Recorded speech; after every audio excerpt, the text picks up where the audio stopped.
The US Army has been known to try a variety of different approaches over the years in attempts to increase enlistments from the younger generations. As early as the Civil War, the Army's marketing tactics revolved around compelling the individual citizen to join. Somewhat similar to recent tactics targeting FPS gamers, they've pumped millions of dollars into an esports team that operates like the Golden Knights in the Army's marksmanship unit. And just like their presence in almost every sport, the purpose of this is to create awareness about the Army and the opportunities it provides in a relatable way.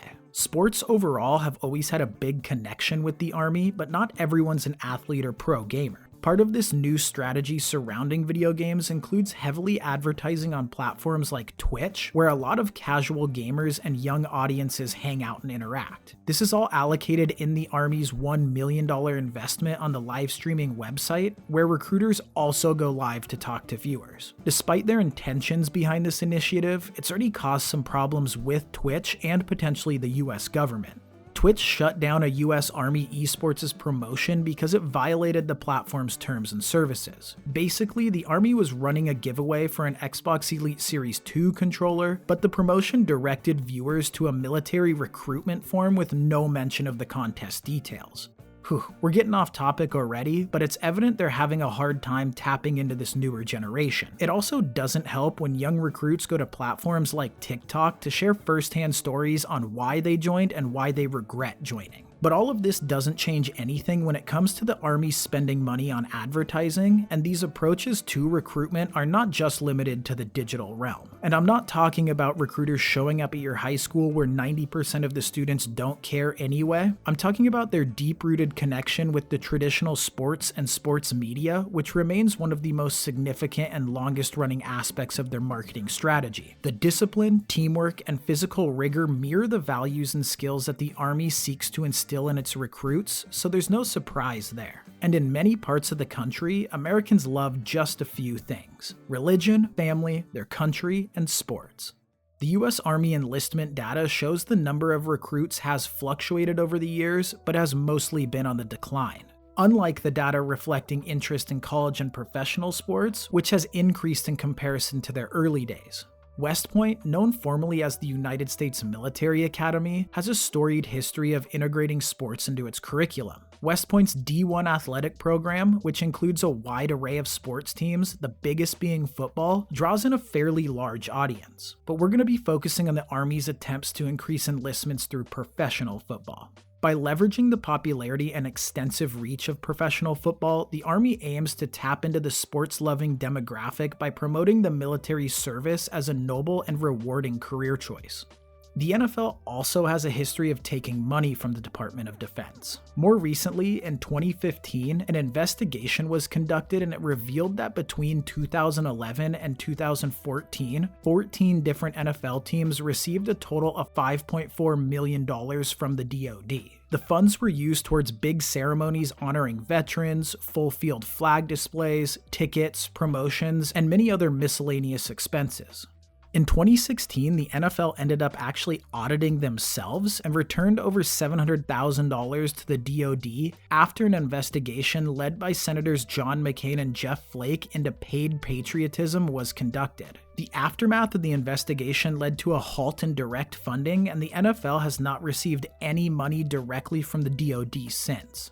But we still see those same tactics being executed during game days today and then some. So just because the NFL is no longer receiving money directly from the Defense Department doesn't mean the league and the Army are no longer working together. In fact, the ties between the two remain just as strong to this day, operating a little differently. Rebranded to the NFL's Salute to Service initiative, it occupies a prominent position on the official NFL website. The mission statement is described as a year-round effort to honor, empower, and connect our nation's service members, veterans, and their families. It is grounded in the deep partnership with nonprofits and organizations that support the military community in the United States and across the world. And when you click on it, you're directed to the Salute of Services website, which is full of videos of NFL stars surprising veterans. The emotional effects of campaigns like this can be pretty profound, especially for some of the league's young, impressionable viewers. Viewers who may already be inclined to glorify the military after seeing advertisements on other platforms they're active on like Twitch, without being aware of the violence and trauma that war can cause. They only see veterans meeting NFL stars and getting tickets to the Super Bowl, meaning that this, in its purest form, is free propaganda for the US military done voluntarily by the NFL. So even without monetary value, the relationship between the NFL and the US Army remains strong. Now, we could spiral off topic for hours talking about the Army's propaganda and subliminal messaging that extends far beyond the NFL, but that's not the point of this video. While the US marketing department was stewing up new ways to reach this target demographic but continuing to fumble as enlistments remain stagnant, a new football league was starting to build some hype, which could just be the perfect opportunity for the Army to change this narrative. Or it could just be another flop losing millions in taxpayer dollars. The United Football League. Hold on, before we can dive into the UFL, we need to understand the XFL and the USFL.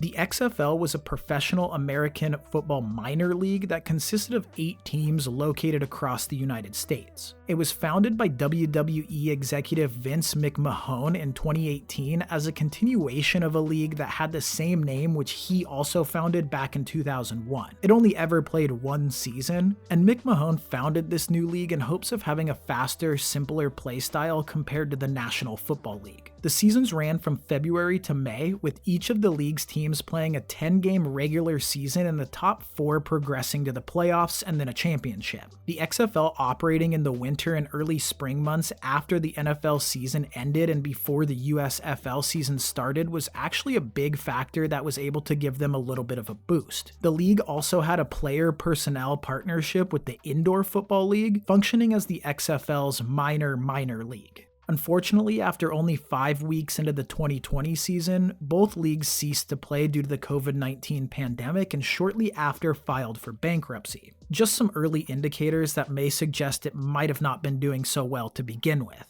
But in August of 2020, Dwayne Johnson, aka The Rock, alongside his ex-wife and longtime business partner Danny Garcia, saw this opportunity and purchased the XFL for $15 million.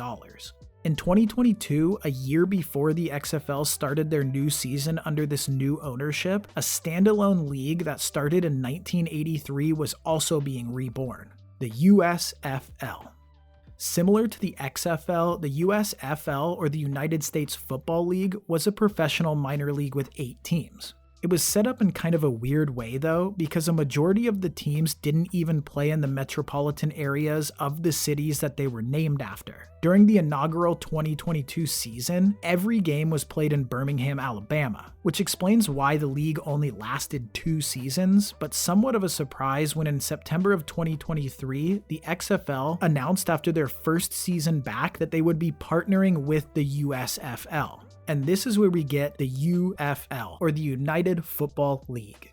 As the new United Football League prepared for kickoff in March of 2024, the US Army couldn't resist throwing money at a marketing deal with The Rock in hopes that this new cool league would encourage young viewers to enlist. The deal was set to $11 million, which was signed earlier in the year. It entailed the UFL running ads during the games and prominently featuring the US Army's branding on player uniforms during this inaugural season.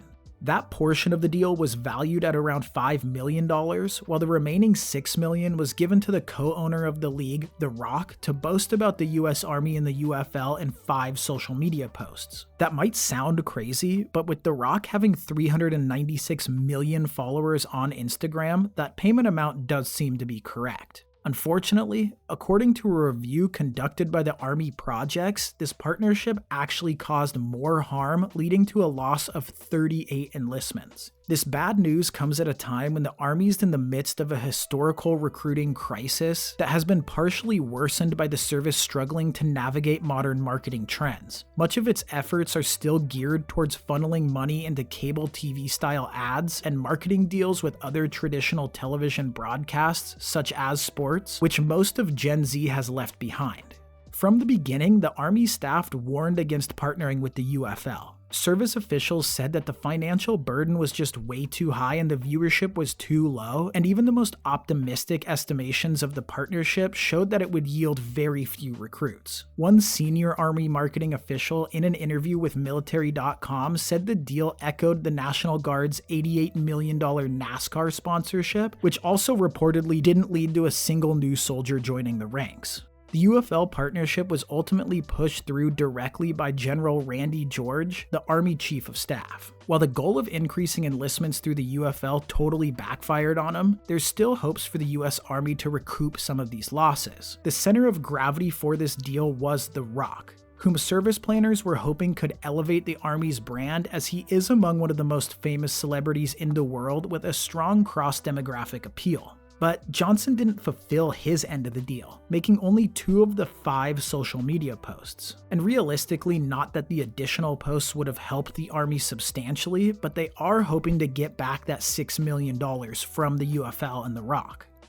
As the Army may have to pursue legal action, this should act as a wake-up call for their marketing and advertising departments. It's clear there's a long history of struggling to increase enlistments with the younger generation, but just throwing taxpayer money at it and swinging for the fences is becoming more destructive than beneficial when trying to reach their goals. The US Army is now trying to point fingers at the UFL as well, stating that an internal document pointed to inexperienced UFL staff members causing numerous breakdowns in communications. But is the UFL or even The Rock really to blame here? Yes, The Rock should have fulfilled his contractual obligations, but in the same sense, the Army should have reflected on past attempts similar to this one and just avoided it altogether. Maybe instead of the Army repeatedly trying to pay millions for propaganda, partnerships, and digital advertising, they should just use the money to improve conditions and increase incentives for current recruits. This might be what will change the narrative the most for them, as organic attention is becoming number one, and organically being able to drive a young audience to the Army with better incentives will most likely yield better results. Thank you a ton to all the new viewers who are watching this video. A lot of time is spent researching, writing, and editing these videos, which I do myself. If this video made you say, well, that's something, then we achieved our goal here today. Please consider supporting the channel. The best way to do that is by liking and subscribing. I'm working on improving with each video, so again, I really appreciate you taking the time to watch this. As always, stay safe and stay curious, everyone.